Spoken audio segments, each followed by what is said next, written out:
Wake the master. That's just it. He's in there, asleep at his desk. He must have been up all night, fancy. The master was never one to spare himself. Must have the choice, isn't it? See to the drawing room. I'll attend to Mr. Bertram.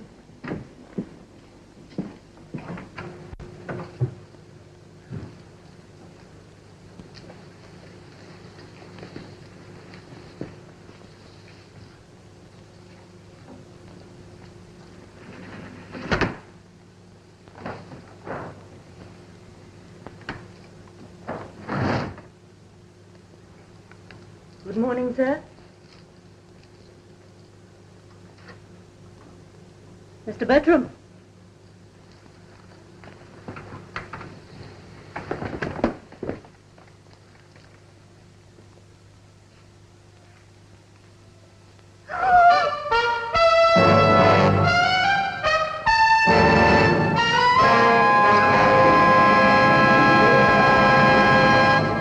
Efficiency means system, Cork. System. It depends upon the system, Inspector Bird. I know what I can lay my hands on anything I need. Yes, quite possible.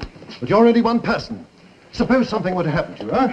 Suppose someone else had to come here, take over your office, your job. Good heavens, they wouldn't even know where to begin. I'm not thinking of passing on just yet. And then there's the question of economy. Your expenses last month. Almost £2 for the hire of hansom cabs. Ah, now that is economy, that is. What? Save my time and my legs. And otherwise, that must be good for the department. Do you really want to save money? It's a constant struggle to run this department inside the budget. A constant struggle. You can start by forgetting my office. Don't waste your time and expense on me, Inspector. Get the records department organized. I am not going into that again, Sergeant. It's a shambles. Takes hours to find the record of a suspect. Days. You can lose an officer in those files. That is not your concern. It is my concern. 3 weeks ago, I lost a man who took me a whole day to find his record. When I discovered he was a crook, he'd scarpeted the continent. Don't you come here telling me about efficiency. We're expected to run this section on shirt buttons. We're denied the most elementary scientific aid. Scientific aid is nonsense. It's policemen who catch thieves, not microscopes. The time will come, everybody. Inspector. We'll continue this discussion at another time. You are late. I'm sorry, I got held up. Don't let it occur again. While you're in this department, you will be punctual at all times. Efficiency and punctuality go together. Efficiency and punctuality go together. Inspector Bird is right for once. So stop grinning like an ape. A minute one way or t'other can make all the difference in this business. Now, come on. Where are we off to? Bayswater. What for? To look at a case of suicide. Well, if it's suicide, what are we going there Well, for? they say it's suicide, but if we believed everything we're told, we'd soon be out of business, wouldn't we? The coroner returned an open verdict, so they want me to go along and make further inquiries. You satisfied? Oh, yes, I see now. Oh. Well, I'm glad we have your permission to proceed. Come on, lad, come on. By revoking all previous testaments signed and attested by me, I hereby bequeath and bestow to the members of my domestic staff, as may, at the time of my death, be in my employ, a copy of the Book of Common Prayer bound in cloth, on which their initials, so long as these do not exceed 3 letters, shall be imprinted, together with a sum of 5 shillings each to be subscribed in their name to any of the following charities. And there's a list of charities. To my wife, Sarah, my... Very well, you may go. And see that we're not disturbed by those policemen in the library. To my wife, Sarah, my Bible and instruments of self-discipline, in the earnest hope that, inspired by the one and spurred on by the other, she may yet turn away from the life she has led, and stand before the throne of judgment a repentant sinner. To my executor, James Lord, the manuscript of my essay on Deuteronomy, that it may guide him to the study of laws more eternal than those that occupy his daily life, together with my small gilt crucifix. The residue of my estate I bequeath entirely and without restriction to my housekeeper, Mrs. Holland, in recognition of the many ways in which she freed me for a higher service. It's duly signed and witnessed. Well, it's nice to know somebody got something out of it. Congratulations. Congratulations at a time like this. You're very welcome to borrow my instruments of self-discipline if you're afraid of being miserable in comfort. I couldn't expect you to understand. To understand what? My sense of loss. My utter bereavement. At my husband's death? No, that I can't. You're as shameless as he said you were. How very satisfying for you. Now, ladies, it's hardly seemly. Oh, well, I suppose for him, hypocrisy's a fitting epitaph. Now, ladies, I please. will not allow you to speak of him Allow? like this. Who are you to allow? Let me remind you that you're in my house. Jake! Let's not be hasty. You're not going to let this dried-up counter-jumper get away with that, are you? Well, from the strictly legal Come point on, of don't dither. Well, I was about to say, well, you see, legally the house is Mrs. Holland's, but I'm sure she wouldn't wish to take advantage of that fact. I shouldn't bank on that if I were you. Thank you. I think the sooner you leave, the better. Don't worry. I have no wish to stay. The heat of the moment, I'm sure Mrs. Holland wishes to be friends. Will you take your legacies with you, or shall I have them sent off? My God, you're a hard one. You know, it would have served you both right if you had been married to him. I don't know who would have got the worst of the bargain, you or him. I asked you a question, Mom. He's dead, isn't he? That's enough for me. I want nothing to remind me of him. Do you hear me? Nothing. Mrs. Bertram! Excuse me. Hey, not so fast. What was all that about? I don't know, sir. I thought you were watching. I just wanted to see if the fire was all right. What, through the keyhole? You've got no business to go around spying on people like that. No, that's one way of putting it. Thought you was in the library. Yes, I was. Now, what were you doing looking through that keyhole? I didn't mean no harm. Don't spit on me, sir. Don't tell her. She'd give me a notice. She would, really. All right. I'll consider it. It depends on you. Thanks ever so much. On one condition. I might have known. Go on, let's hear it. Why did Mrs. Bertram leave like that? That's easy. Ordered out of the house she was. His own wife, ordered out by that bag of rations. Who? Old Holland. Mrs. Holland, the housekeeper. You found the body, I believe. Yeah. No, I mean, I didn't know he was dead, not till later. I thought he was having a kip. I thought he was asleep. But you were the first person to go in the room that morning. I suppose I was. Why? Well, I had to lay the fire, didn't I? Could there be a right carry on if I didn't lay the fires in this house? And there he was. There he was. Show me.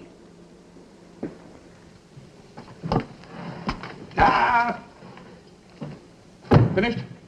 As best I can. I'm afraid I'm a bit ham-fisted, not much good at drawing. I can see that. Still, it'll have to do. When these damn bureaucrats at Whitehall would allow us enough money for a photographer. Well? Well, he was sort of sitting there. Don't tell me, girl. Show me, will you? Well, he was sort of like this. Uh-huh. And you were where? Oh, I must have been about where you are now. Not too far in the room, perhaps. Mm-hmm. Yeah, and a little bit to the right. Am I right? Uh-huh. Yeah, that's about it. All right, mark it. Marry it. Add it to this. Oh. Now, you said you thought he was asleep. No reason to think anything else, was there? Oh, all right. Come.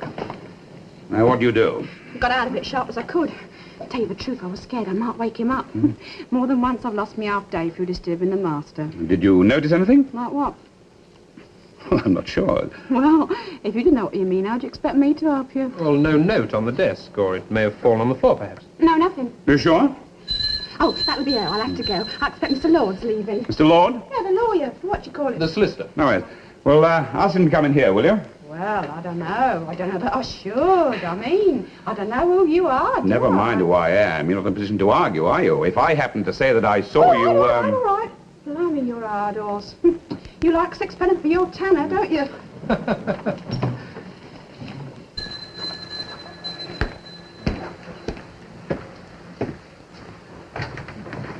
Yes. Now, what is it we say? Oh, beg pardon. You rang, Mom? That's better. Mr. Lord is just leaving, Polly.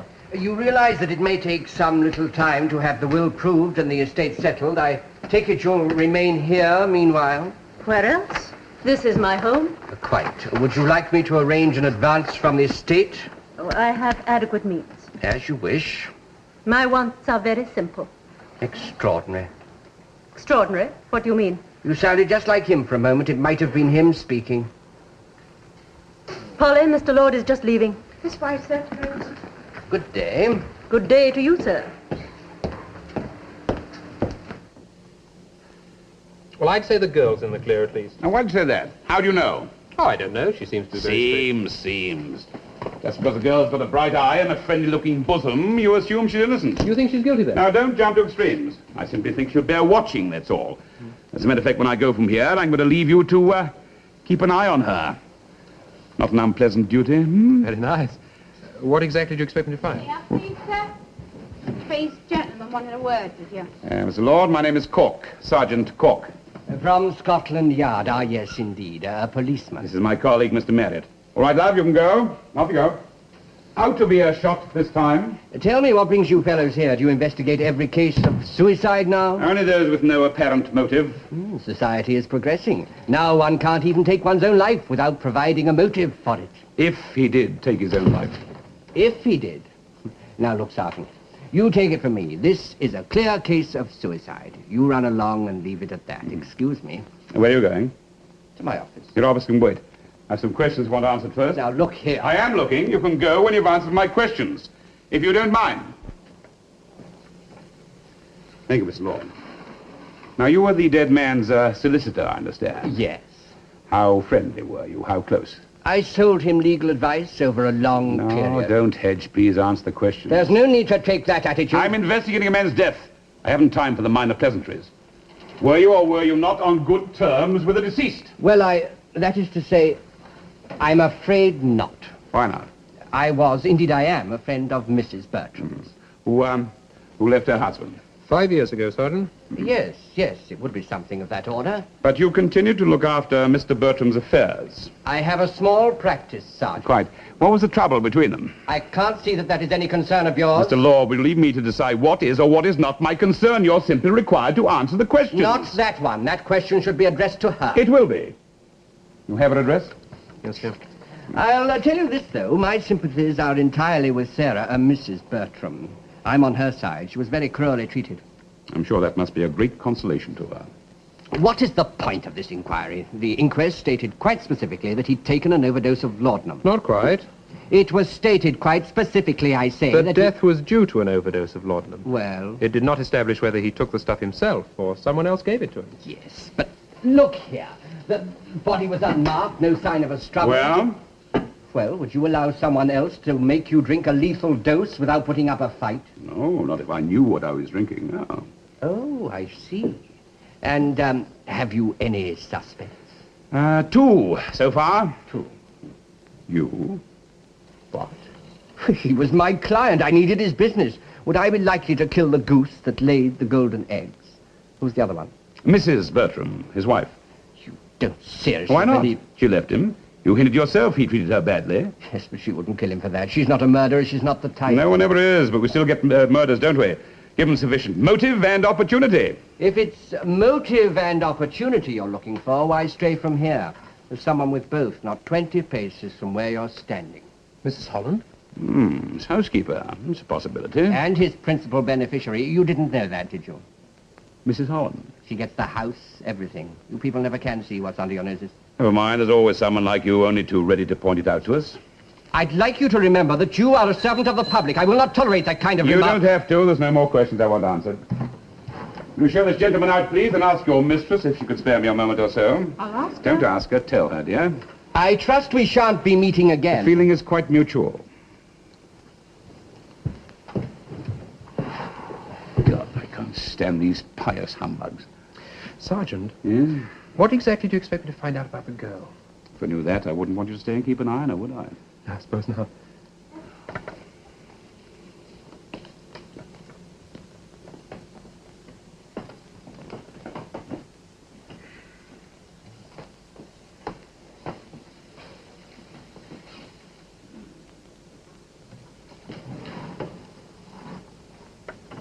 I understand you wish...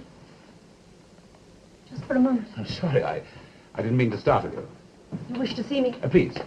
Does it have to be in here? It's just that this room... I know, I realize it must be rather distressing for you. I'm not quite myself. I've had a very upsetting day. That poor, misguided creature. Mrs. Bertram? Legally, I suppose she is still Mrs. Bertram. But you know she's calling herself Mrs. Parry. Parry? Parry is the man she took up with. They're living together. Oh, in sin. Give me all the gory details, huh? It's not a question I would care to discuss with the gentleman. But, ma'am, I'm not a gentleman. I'm merely a policeman. Then you must ask her those questions. Yes, I will. Right, let us get on to you and Mr. Bertram. You were on good terms? I think I can say we were friends, yes. Good friends? Yes. I told him everything, and he helped me to overcome my sinful ways. His faith was like a rock. His charity was endless. He was goodness itself. Too good to live, in fact. If you are being facetious, Ma'am, I'm never that. Yes, Mary? Well, only this. Look, if his beliefs were so strong, he wouldn't commit suicide, would he? Suicide would be a mortal sin. That is what I don't understand. But we can't be certain yet that it was suicide. That is impossible. He had no enemies. He was indeed a very lucky man. Can you think of anyone, Mrs. Holland, who, shall we say, disliked him? Well, there was Mr. Lord. He was a false friend, if you see what I mean. I must speak frankly. He had designs on Mrs. Bertram. And what about her? She's unprincipled enough. And there's you. Me. You benefit under the will. You think his worldly goods are any exchange for what I've lost? A confidant, a friend, a teacher. Still, profit can be a very powerful motive. Not the only one. What others had you in mind? For years, Mr. Bertram refused to give his wife a divorce. Now, she no longer needs one, does she? She's a widow. She can remarry when she likes. Thank you, Mrs. Holland. You've been most helpful. I don't think we need to detain you any longer.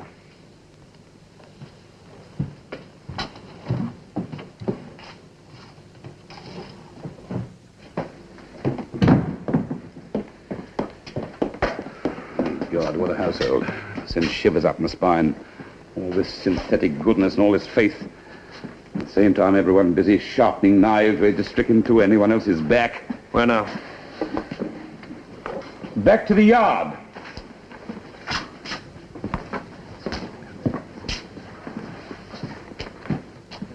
Come on, lad.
What's this then?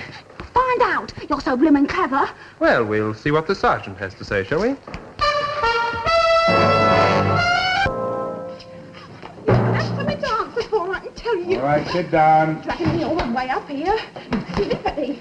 If I get the sack, you'll be the one to blame. All right, now what happened? Well, after you'd gone, Mrs. Holland went upstairs. Pretty soon this Tweenie came down. Miss Tweenie? You mean this young lady? She's got a name, hasn't she? Yes, it's, Polly Reed. Thank you, Miss Reed. Go on, Bob. Well, Miss Reed went into the drawing room and I caught her trying to burn this. Oh, I never. He's nothing but a rotten liar. I only went in to attend to the fire. Next thing I knew, there he was, carrying on about some double paper. I was only just in time to stop her. It looks like some sort of broadsheet, Sergeant. I never seen that in my life before. I swear on my mother's grave. All right, be quiet, will you? The pillory. Another of these libelous, blackmailing scandal sheets. There's an attack on Mr. Bertram. It says he assaulted a child 20 years ago. That's not all, neither. You have a read lower down. There's some right juicy bits down there. I thought you hadn't read it. Is it true? Wouldn't surprise me. It was a dark also, Bertram. You know if it's true? Well, I don't know. Not actually know, if you see what I mean. It's a bit of a laugh, though, isn't it? If I were you, I wouldn't feel like laughing. What do you mean? I think that you tried to blackmail your master. When refused, you lost your head and you killed him. Oh, that's not true. I wouldn't do nothing like that. Oh, you think just because I'm a skivvy... All right, stop sniveling. For heaven's sake, girl, get a handkerchief. Blow your nose, wench. Blow it. That's better. Now, come along. Tell me about this paper. I found it. That's the honest truth. I went to do the fire in the library that morning. You know, the morning of the day he corpsed it. And there it was on the floor. That I mean. I thought to myself, hello, I thought, juicy. I didn't put it back on the desk. I thought it might wake him up. So I just stuck it down the front of my apron. Then I called Mrs. Holland and she found he was dead. Then the police came, then Mr. Lord. It was like that all day. People coming, going. I forgot about it. I found it when I went to bed and put it under the mattress. Well, then the day you came round, I got scared. I thought it'd look bad for me. I mean, if anyone found it, they might have thought, like you said. Yeah, you took your time, didn't you? Why didn't you burn it in your room? Fire in my room? Hey, that'll be the day. That old skinflint moans if you have a blooming candle. Mind you, she makes out she does it for Christian reasons, mortifying the flesh or some such tommy rot, but it's just meanness. She isn't so mean when it's a question of what she wants, though. Now, like every Thursday, she goes up to London shopping. Mostly books about God and all that. Oh, yes, special toilet soap. Of course, she hasn't shown me, but I've seen the wrappings. From some la-di-da chemist in Jerryman Street, something like that. Yes, German Street. So you decided to burn this downstairs? But I had to bide my time in case she caught me at it. But when she went upstairs, I thought, now's me chance. Not thinking you'd have your wing at the spy on me. But I never knew nothing about it. Not till I found it after he's dead. That's God's truth, so help me. See, that's wet, see, that's dry. Cut my throat if I tell a lie. You've been in trouble with the police before, haven't you? How did you know that? I didn't. You've just told me. You didn't? Oh, blimey, you're all twisters. Well, me and my brother, see? We was pinched for knocking off 3 pence of a scrag end of mutton from a butcher's in Chapel Street. That's how I come to meet Mr. Bertram.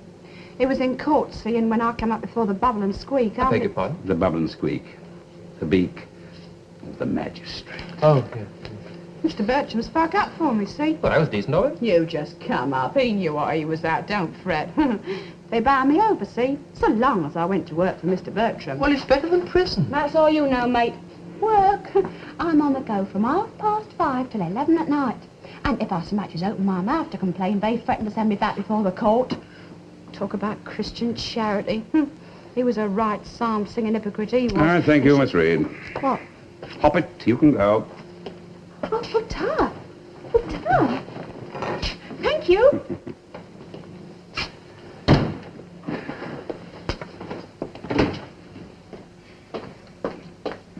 I say, don't mention anything about this paper to anyone. Wild horses wouldn't drag it from me, sir. No. And if Mrs. Holland cuts up about you leaving your work, tell her to come and see me. Oh, Tom, I'll enjoy that. Just a minute.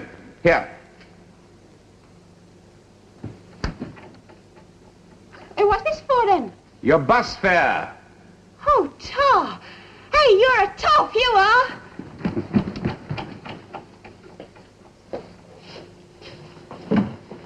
Yeah. Poor little devil. Got a load of spirit, though. Yes, if she hadn't got the guts, she'd never survive. Well, what's our next move, then? Well, I'm glad to see you've got your mind on your job.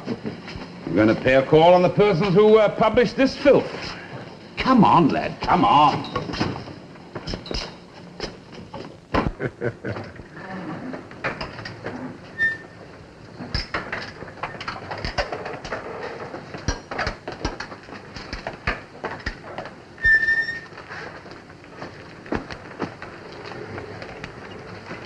Can I set these up, Mr. Barrow? Yes, Forrest. Let me see the wraps. Mr. Brandon. Good, excellent. Well done. You like it? Indeed, it has conviction force, yet remains the right side of libel, an admirable exercise, admirable. I prefer the Bertram piece myself. Tell me, why did you bring it to me? I thought you would be interested in the truth. I am, but are you? Was he a relative? What makes you say that? Some of the information could only have come from someone who was on intimate terms with Bertram. I did know someone close to him, but I found this out myself. Don't worry, I shan't ask you to disclose your source. We have our ethics. Yes, this will do. I think you may have quite a future with us, Mr. Brandon. I'm very grateful. Well, There's two gentlemen to see you from Scotland Yard. see me. Well, fame at last. Show them in. Relax, dear boy. Nothing troubles the constabulary so much as an apparently clear conscience. Sergeant Cork and Mr. Marriott. Come in, gentlemen. Pray come in. Welcome to the pillory. This is indeed a pleasure. You are the Reverend Septimus Barrow. You knew, imagine, dear boy. Are you, responsible for this? I have that honor. I am, indeed. I don't think we need to detain your friend. Of course. Mr. Brandon, perhaps you'll give that to Forrest on your way out. A writer of promise, you mark my words. Now, what can we do for you, Inspector? Sergeant, Oh, forgive me. you printed a piece about a Mr. Bertram. I fear there must be some mistake. As I recall, we published nothing about I it. didn't say you published anything. I said you printed it. You set the article up. Well, let me see. Now you come to mention it, I believe we did plan to, yes, we did. Thank you. I have a copy here. Yes, I recall it now. Mr. Brandon wrote a little piece now. What happened to it? Ah, yes, of course. Owing to Mr. Bertram's untimely demise, we were never able to publish it. I'm so sorry. It quite slipped my memory. Mr. Brandon wrote it. Indeed, yes. But I'm afraid I don't understand. Sergeant, how did you come by this copy? It was found in the dead man's possession. What an extraordinary thing. How did it get there? Oh, it's an old trick. Is that necessary? I mean, you simply dig up all the dirt you can about some poor unfortunate devil. You set it up in print, you take off 2 or 3 copies. Then you face him with it. You threaten to print the whole caboodle unless he pays up. Oh, that sounds most unpleasant, Sergeant. That would be extortion. Blackmail is the word. Not one I care for. Any more than I care for this filth. Filth? Oh, no. Oh, dear, no, truth. Truth, I don't think that concerns you. Our motive is to scourge the enemies of the law, to smite them hip and thigh wherever we may find them. This muckraking, if you didn't send this to Mr. Bertram, how do you suggest this got into his possession? I can't imagine. Not I might add that I accept the least responsibility for it. I didn't expect you would. People like you never do. Their sin shall find them out. Oh, save your good words for the sermon. I'm trying to do my duty. And I want to know how Mr. Bertram got hold of this paper. Well, I can't help you there. I don't understand how it could have happened. It's never happened before. I find it puzzling. It drove a man to his death, and you find it puzzling. What does it take to worry you? All right, save your breath, lad. You have a routine for these things. Naturally. Which is? When I approve a story, it's set up in type. We pull 2 roughs. On a story such as this, where there's a risk of libel, you understand? Well, I'm surprised that bothered you. Oh, we're meticulous about that, I can assure you. We send one round to our solicitor for his opinion. He may approve it, he generally does. We are not exactly novices, you know, or he may suggest some modifications. In any event, his copy goes on our files. We use the other for making up our layout. And, when the story is not used? We file both copies, naturally. Then you should have 2 copies. We should. We should. I'd like to see them. By all means, certainly.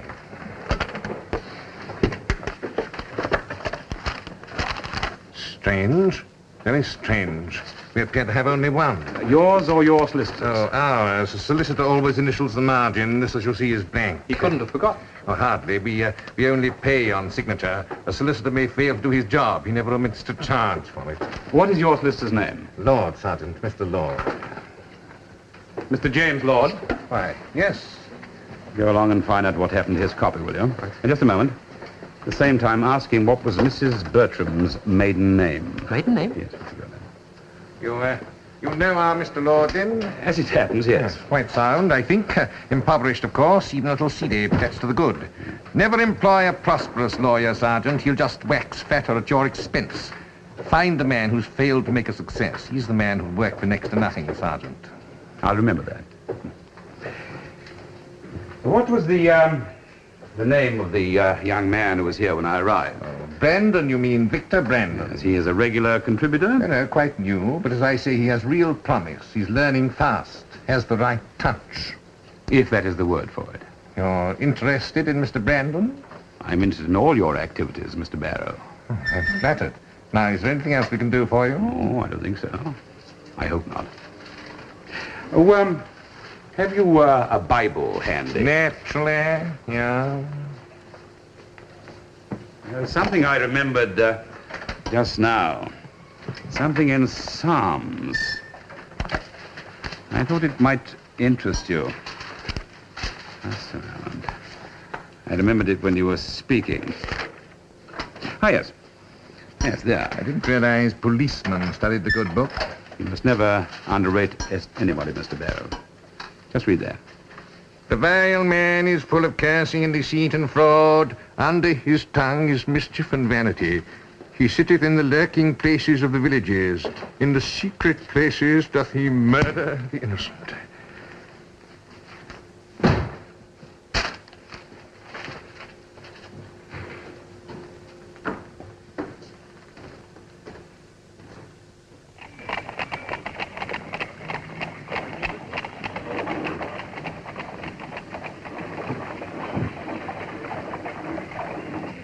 You know, Alfred, there are millions of people down there.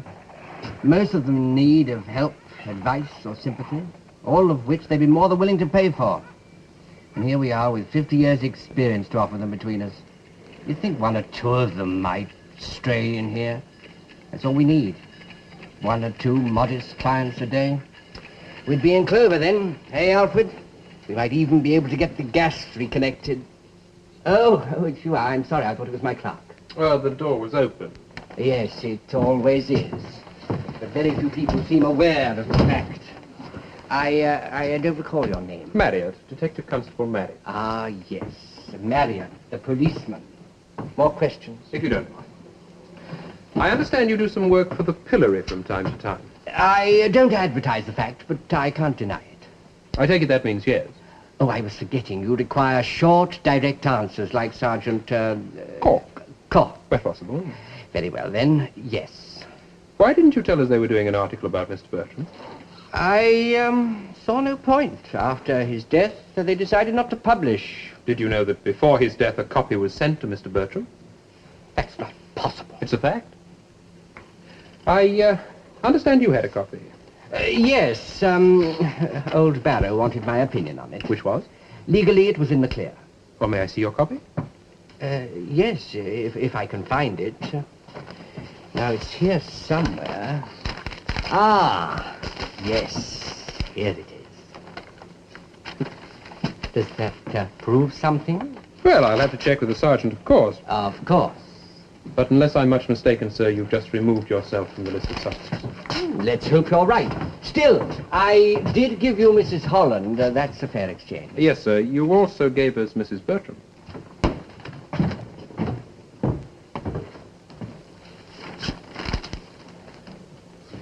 Oh, there was one other question the sergeant wanted me to ask. Do you happen to know Mrs. Bertram's maiden name? It's Brandon. Brandon? What the dickens is that?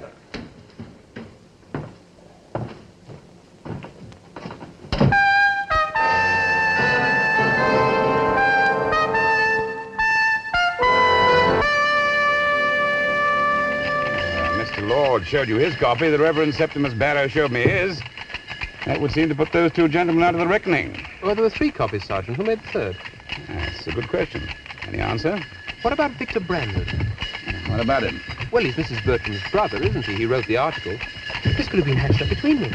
Yes, could have been. Why are we going to call on Mrs. Bertram? I should have thought the first person to see would be Brandon. The idiot.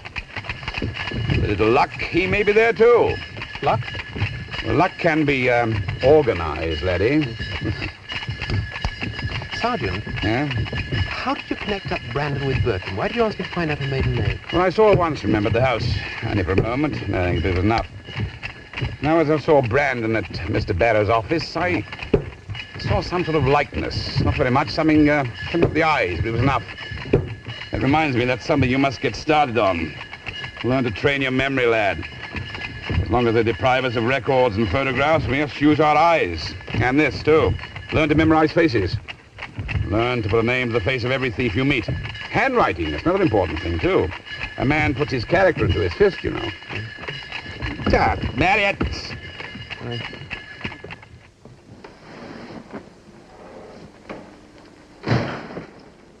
Is that you, Albert? Are you expecting someone else?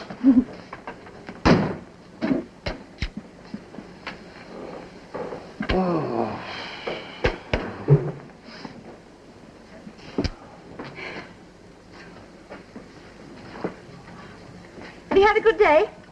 Oh, as good as any other. Well, at least they took you on. That's 3 days this week. Yeah, aren't we lucky? Oh, and 2 last. Yeah, none the week before or the week before that. Never mind, though. Week's work in a month. Making a fortune. Keep going on like that, we'll be getting ideas above our station. You ready for your dinner? Now I'm going to take a walk. Where to? Never you mind. Down the pub. The Duke of Cambridge. I don't know why I bothered to ask. Well, what do you want me to do? Your dinner's in the oven. It'll spoil. Oh, I'll have to spoil them, won't it? I know where I ought to go. Where? South Africa, that's the place. No, they're still striking gold out there. Place must be made of it. I've heard people say they make thousands overnight. Yeah, but it wouldn't be our luck. Oh, Sarah. We've got to do something. Look, come with me.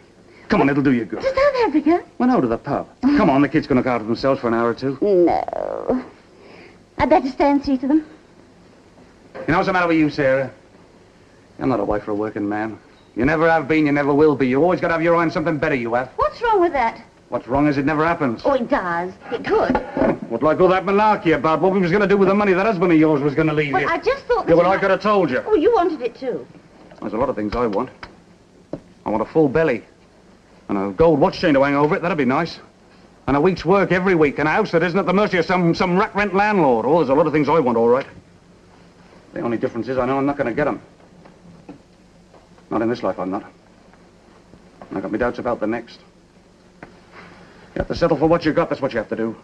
And drink yourself stupid once a week. Ah, you'll never see it, will you? Never mind, though. Just be thankful it doesn't happen more often. Well, you coming or not? No, I better stay. Oh, please yourself. Albert. What? About us getting married. I mean, have you made your mind up yet? There's no obstacle now that he's gone. Well, it's a bit late for us to try and make ourselves respectable, isn't it? Oh, you'd sooner spend the license money on beer. Well, it's just a question of value for money.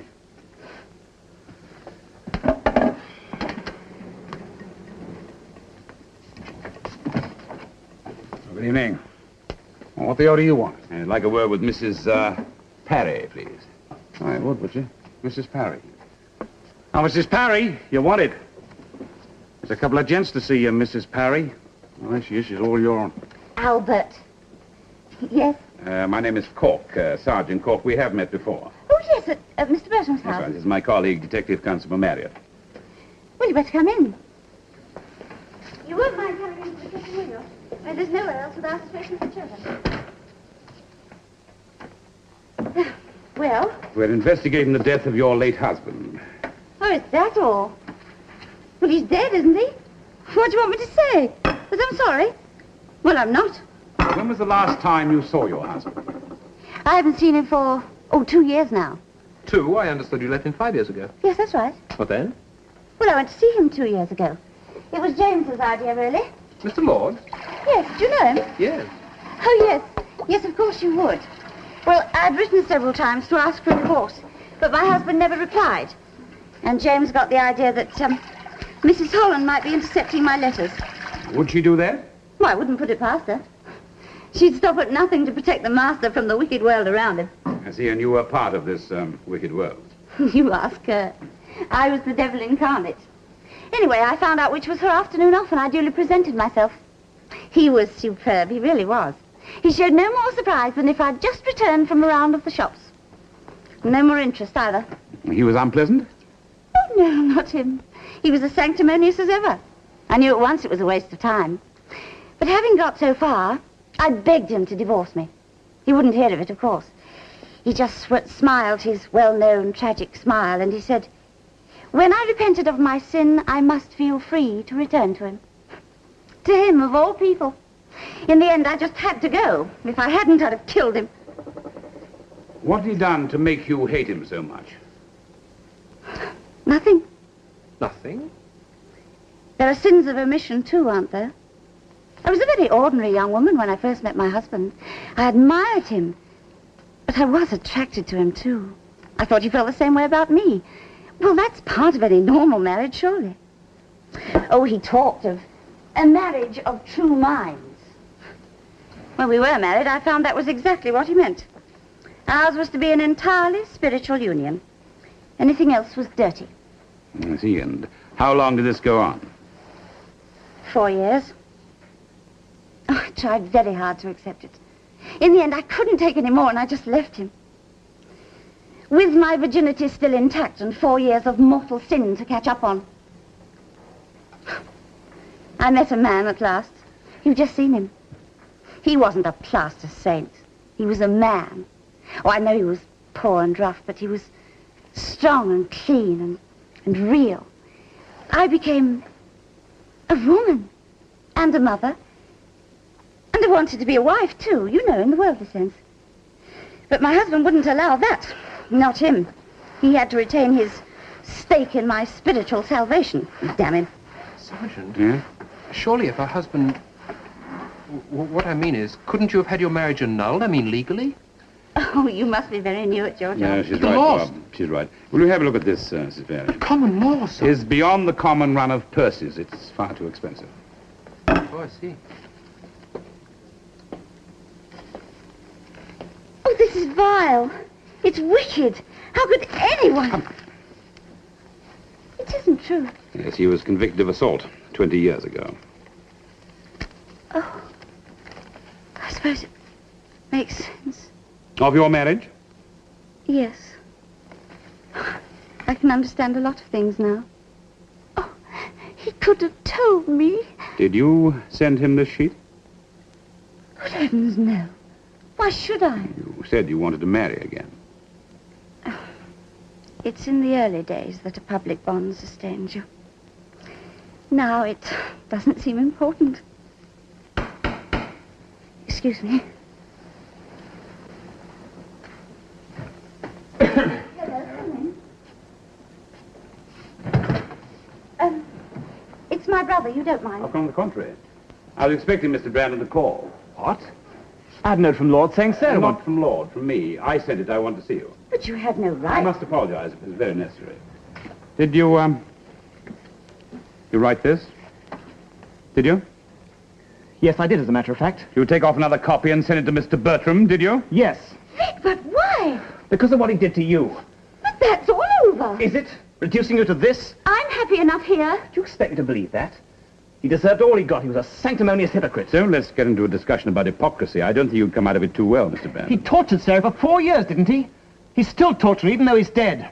The man was a monster. No wonder Mr. Barrow finds you a very promising pupil.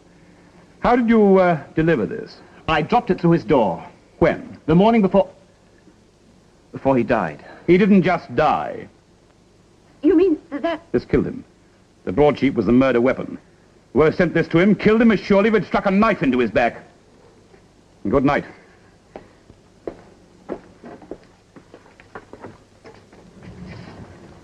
Sergeant, you can let him go? What do you suggest? Well, if you kill Mr. Well, Bertram... he merely supplied the weapon and maybe the motive, but that's all.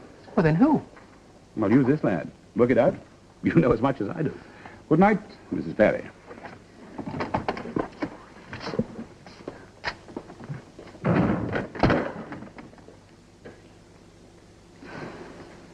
Don't look at me like that. I did it for you. For your good, do you hear me? That's what he used to say. It's not fair. Sarah, please. No, don't touch me. Don't come near me.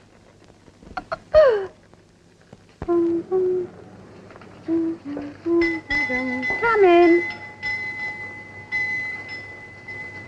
All right, I'm coming. Leave off, can't you?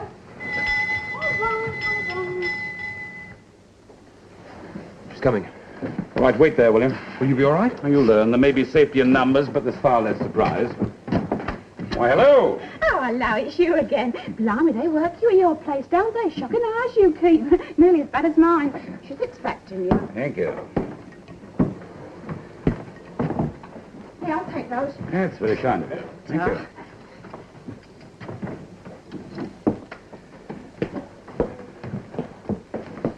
What do you, do with anything that comes through the door? Do? What do you think? Take him to Mrs. Holland. I was just going to and you rang the bell. And before Mr. Bertram died? The same. Everything went to Mrs. Holland. I see. Anything else? No. Oh, I'd just like to know what goes on in that head of yours. I would, really. That cop's here again. Oh, Sergeant to Cork, ma'am. Oh, and here's the mail. Leave it there. Good evening, Sergeant. Good evening. I must apologize for calling at this late hour. You have your duty, Sergeant.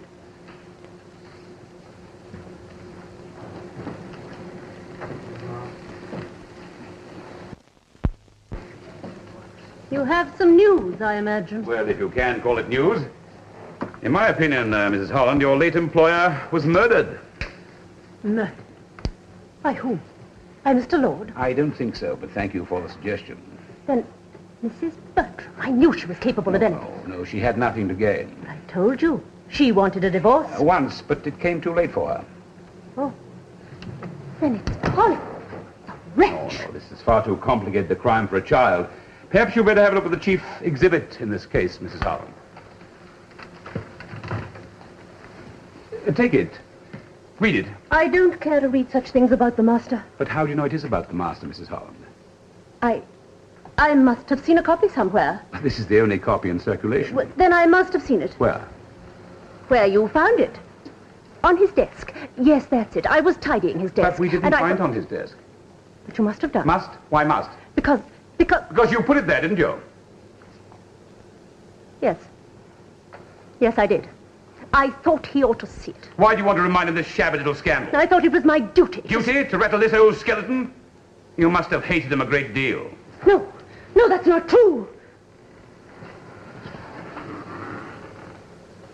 I loved him. But he didn't return your love, did he? So your feelings turned to hate. Is that what happened? He did love me. He told me so. It was a union. A true union of the spirit. But you wanted more. Yes. I did. But I respected his decision. I learned to discipline my feelings. When he told me... When he said there could be nothing physical between us, I understood. I even admired his strength. And then that came. To think that he'd known with that slut what he'd denied to me. So with this scandal sheet, you hoped to blackmail him into making love to you? Hoped? I might have known. When I confronted with that, he ignored it. He spoke of the need to mortify the flesh. Purity through self-discipline, he called it. He disgusted me. So you killed him? No. No, I loved him in spite of everything. Mrs. Holland, you take me for a fool. While Mr. Bertram was alive, you made a regular habit of going to London each Thursday. Yes? One of those Thursdays, the day before he died, as a matter of fact, you paid a call at the chemist Harker's in Jermyn Street. To buy medicines? Medicines? Yes, I suppose you could call laudanum medicine, yes. The chemist remembers the occasion quite well. We had trouble finding him, but we found him in the long run. How did you kill him, Mrs. Holland? How did you kill him?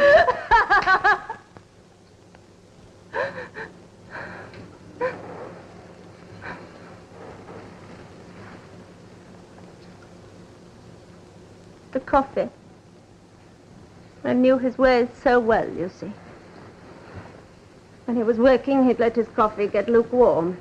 Then he'd drain it at a single swallow. Don't suppose he even tasted the laudanum that night. I don't suppose he did. I shall deny it. You can't prove it. You've no witnesses here. It's just your word against mine. You think so?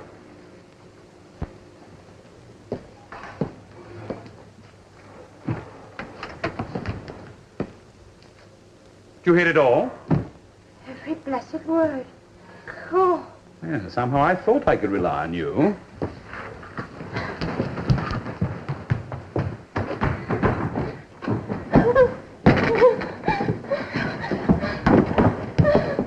No, put them away, Bob. We shan't need them now. I knew it was her all the time. Oh, the wicked old... Polly. My bed. I just say, came home, I stole Get nothing. Mrs. Holland's things, will you? Him, but I found him not. I shall arise, go about the city, the streets and the broadways. I shall say, came home, my soul loveth. I sought him, but I found him not. I charge you, O daughters of Jerusalem, if you see my beloved, tell him I am sick of love. Set me a seal upon my heart, a seal upon mine arms. Love is as strong as death. Jealousy is as cruel as the grave. Away come north wind and come ye south. Blow into my garden that all the spices are in sugar set.